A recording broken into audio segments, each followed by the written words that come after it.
hiking Preikestolen as a fat person. It is possible. Let's go!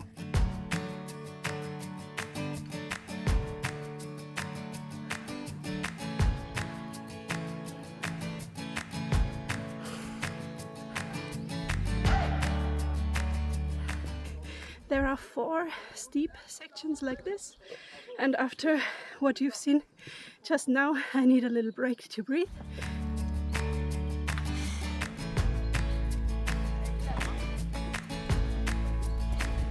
I'm currently on the steepest section of the way. I need to stop a bit more often, and this is what it looks like.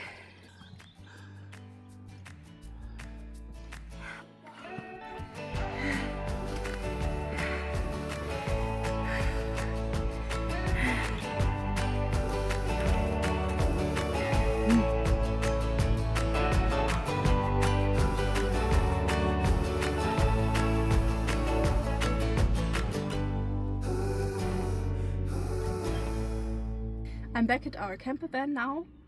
I'm feeling good. My feet just hurt a little bit and I took some ibuprofen on the way up, I think because my head started to hurt.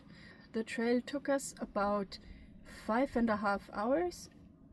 We did stay 1 hour at the top, so it's 4.5 hours. The trail is 8 kilometers long and we hiked at an average speed of 3 kilometers per hour. And we gained about 360 meters elevation. I would totally recommend to take hiking poles with you because it makes the way down so much easier. Also, take enough water and some snacks. Happy trails!